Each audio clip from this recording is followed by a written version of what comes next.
दरबार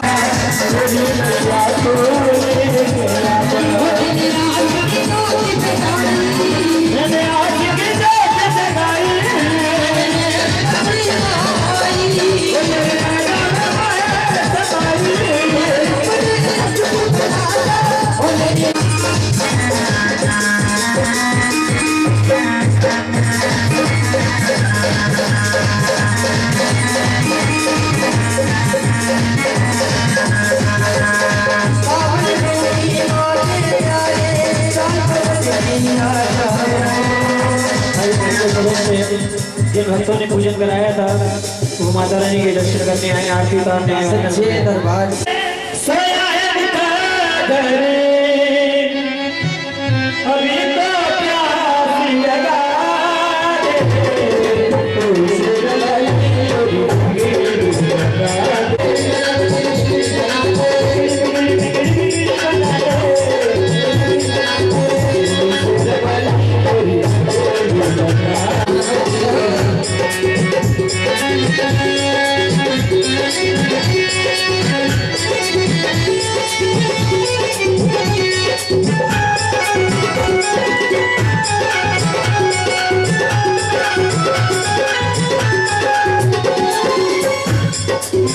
अभी तो प्यास लगा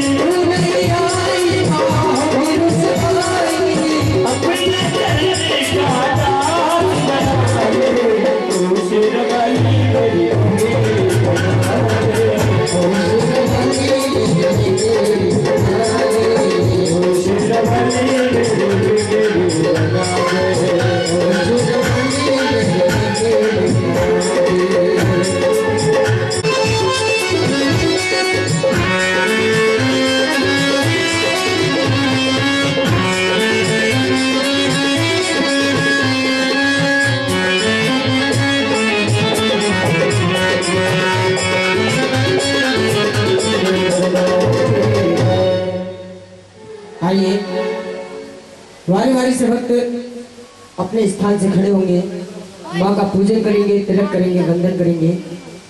माँ का श्रृंगार होगा, माँ को मेहंदी लगाई जाएगी और नारियल की भीड़। आइए बारी बारी से वक्त आए, कमेटी के लोग आ जाए मेरी चुनी।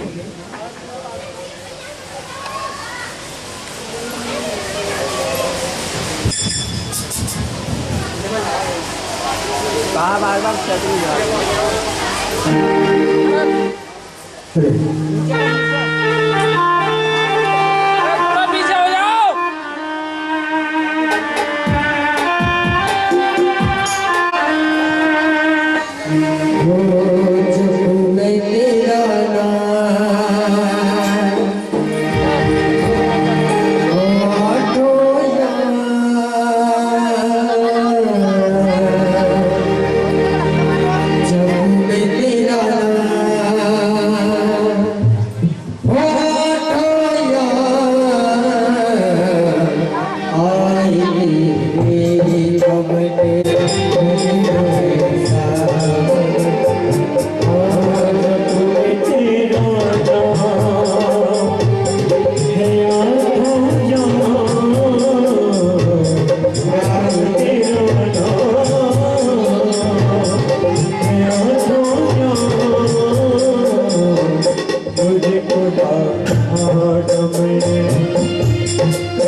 चलो हटिया। अरे बेटा पीछे हो जा। ये भूमि ना हट रहा है। मैं बच्चे अंदर आ रहे हो। अरे यूं रहे भैया, ऐसा काम करना। आइए पूजन करिए जल्दी और उसके बाद माँ का श्रृंगार होगा, माँ को मेहंदी लगाई जाएगी, माँ को चुन्नी अर्पण की जाएगी। उसके बाद नारियल की भेंट।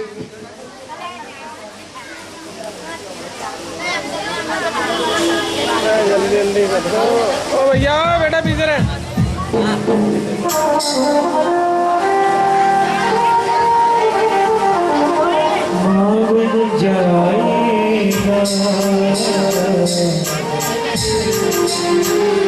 चेहरा ये बदल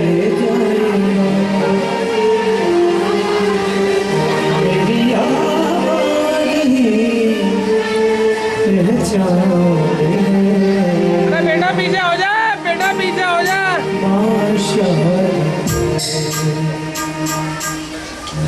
अरे बेटा पीछे। फूल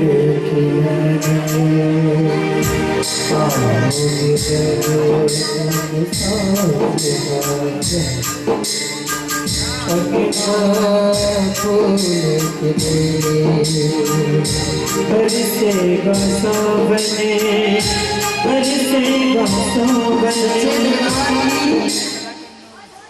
आइए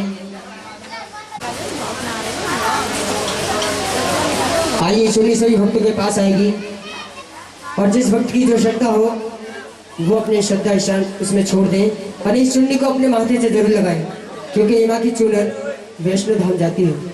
आइए भाई रोहित जी, वो सच्चे दरबार की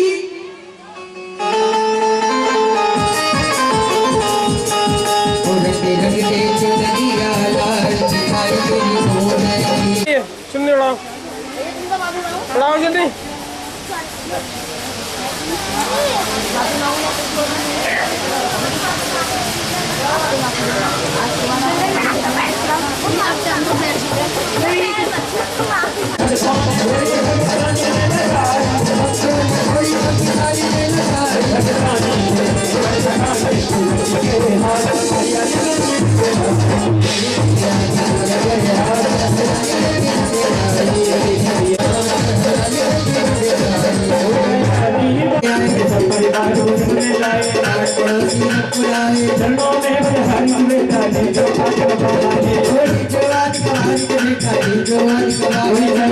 पानी सुपारी बजाना रेला,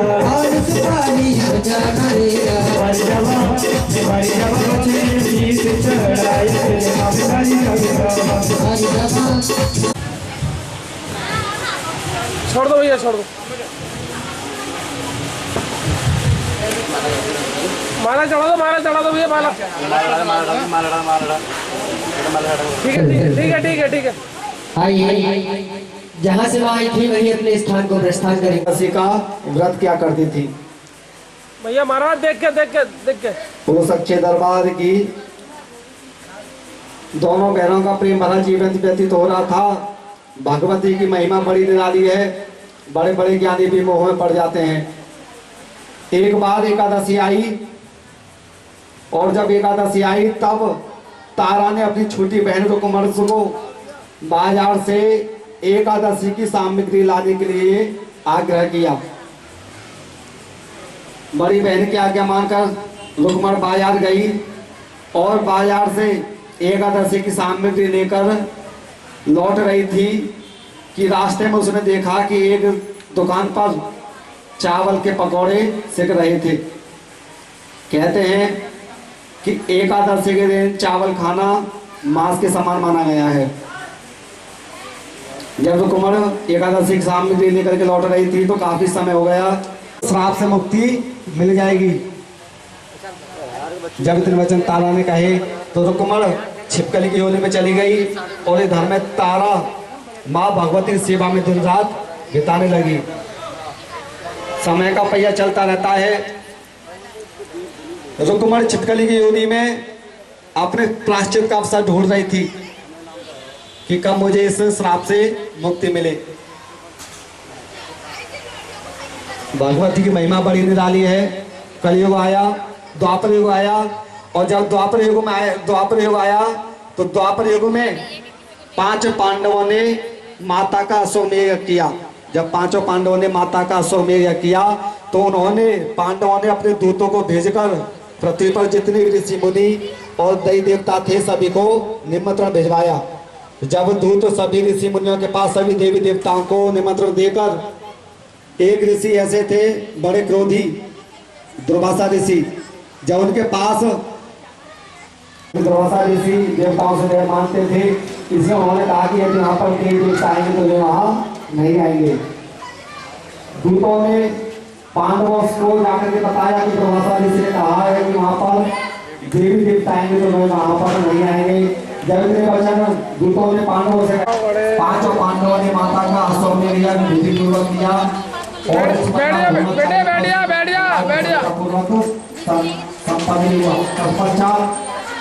भोजन की भंडारे की तो दबाकर रास्ते में से और वहाँ पर पहुंचे जहाँ पर भंडारे की तैयारी हो रही थी। वो सच्चे दरबार की जब वहाँ पर जाकर उन्होंने देखा कि वहाँ भंडारे की तैयारी हो रही है, इधर में जो पांडव यह कर रहे थे तो वहाँ के लिए सभी भंडारी जब पूर्ण आहुति लगाने के लिए उसे यज्ञ में गए। जब पूर्ण आहुति लगाने के लिए भंडारी अपनी चोंच में मरे हुए सर्प को दबा कर लाए थे और वह उस समय उस सर्प को मरे हुए को खीर के कढ़ाई में गिरा दिया। जिसका कि किसी को पता नहीं चला। लेकिन भोजन के इस स्थान पर श्राप हो रही रुकमण यह सब देख रही थी। उसने मन में विचार किया कि यदि यह जहरीली खीर किसी ने भी खा ली तो बड़ा अनर्थ हो जाएगा। उसने मन में विचार किया, जो खीर परोसी जाएगी वह खीर के बर्तन में गिर जाएगी और ऊपर फड़फड़ाती रहेगा। कार्य किया है, इसलिए हम तुझे श्राप देते हैं कि तू जा, इससे भी ज्यादा अधम योनि में पड़े। बोलो सच्चे दरबार की।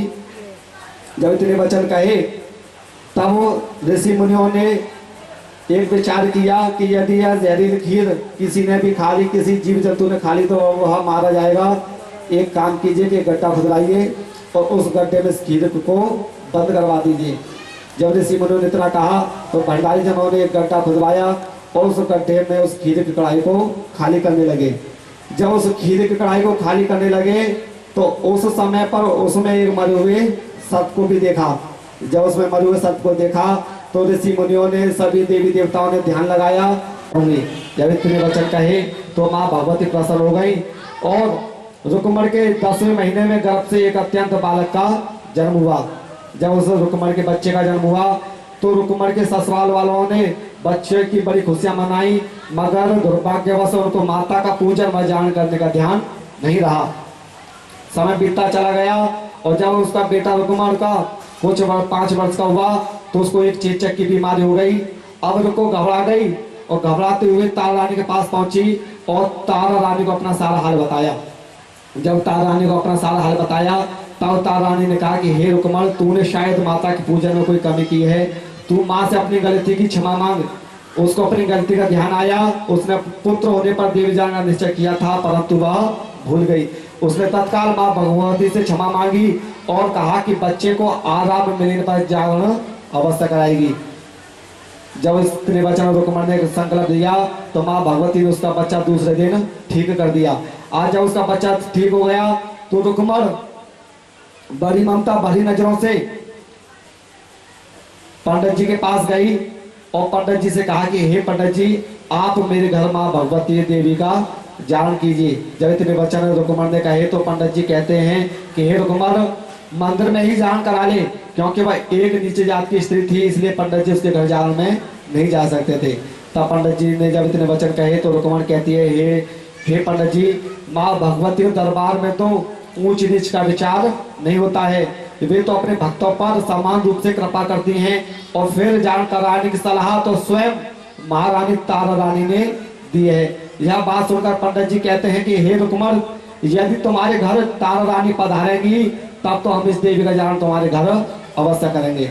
जब इतने वचन पंडित जी ने कहे तो रुकमण तारा रानी के पास पहुंची और तारा रानी को अपनी सारी बात बताई। जब तारा रानी को अपनी सारी बात बताई तो तारा रानी ने रुकमण के घर आना स्वीकार कर लिया। और जिस समय रुकमण पंडित जी से यह कहने गई तब तारा रानी कहती है कि महाराज, आपको अपने प्रिय वस्तुओं की बलि देनी होगी, हो सकता तभी माँ भगवती आपको दर्शन दे। राजा के मन में दर्शनों की इतनी व्याकुलता थी, इसने अपने प्रिय पुत्र रोहतास को बुलाकर और अपनी तलवार से और अपने पुत्र का सिर काटकर माँ भगवती के चरणों में अर्पण कर दिया। फिर अष्टबल में गया और अष्टबल में जाकर अपने नीले घोड़े का सिर काटकर माँ भगवती के चरणों में अर्पण कर दिया। जब उसने अपने पुत्र और घोड़े का सिर काटकर माँ भगवती के चरणों में अर्पण किया तो माँ भगवती की सच्ची श्रद्धा एवं विश्वास देखकर माँ भगवती विशाल रूप में प्रकट हो गई। वो सच्चे दरबार की जब माँ भगवती विशाल रूप में प्रकट हो गई तब दोनों राजा रानी ने मिलकर माँ भगवती का विधिपूर्वक पूजन किया और राजा ने अपने अपराधों की क्षमा मांगी। जब राजा ने अपने अपराधों की क्षमा मांगी तो माँ भगवती दोनों राजा रानी को सुखी रहने का आशीर्वाद देकर अंतर ध्यान हो गई। गुरु सच्चे दरबार की राजा ने अपनी अयोध्या नगरी में माँ भगवती का एक विशाल मंदिर बनवाया और उसी मंदिर में माँ भगवती की सेवा में दिन रात बिताने लगा। फिर शोकासुर भोगकर तारा रानी और रुकमण और राजा ये तीनों इस पत्रों से छूटकर अंत में माँ भगवती के चरण में प्रस्थान हुए। गुरु सच्चे दरबार की माँ अम्बे जी की आरती जो कोई नर गावे, स्वामी प्रेम सहित गावे, कहता शिवानंद स्वामी मन भजत हरि मन वांछित फल पावे। ओम जय अम्बे गौरी ओम जय अम्बे गौरी मैया उधर जा तुम्हें को निषिदिन ध्यावते मैया जी को सदा मनावते हरि ब्रह्मा भैया ओम जय अम्बे गौरी ओम जय अम्बे गौरी त्वमेव माता च पिता त्वमेव बन्धो च शिखा त्वमेव विद्या सर्वं त्वमेव सर्वं मम देव देवः कर्पूरगौरं करुणावतारम्। आवाज ना क्या बात है। संसार सारम भुजगेन्द्रहारम सदा वसंतम विद्यारविंदे भवम भवानी सहितम नमामि। भवम भवानी भाई साहब कैमरा हटाओ अपना। मार दो धर्म की जय हो नाश हो सद्भावना हो कल्याण हो हर हर महादेव जय। धर्म की जय आनंद की जय धरती माता की जय गौ माता की जय भारत माता की जय गंगा माताओं की जय गुरु महाराज की जय गुलामरा बलवीर की जय भैरव बाबा की जय सच्चे की जय।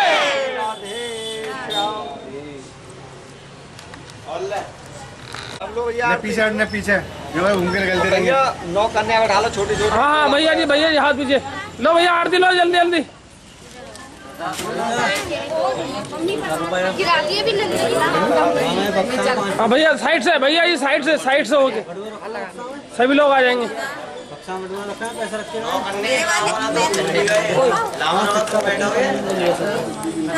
नीचे ऊपर छोड़ के चलो भैया जी हाँ पुजारी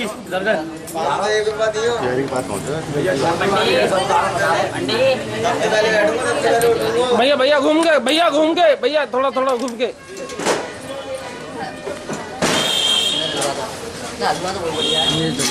भैया थोड़ा साइड से इधर आप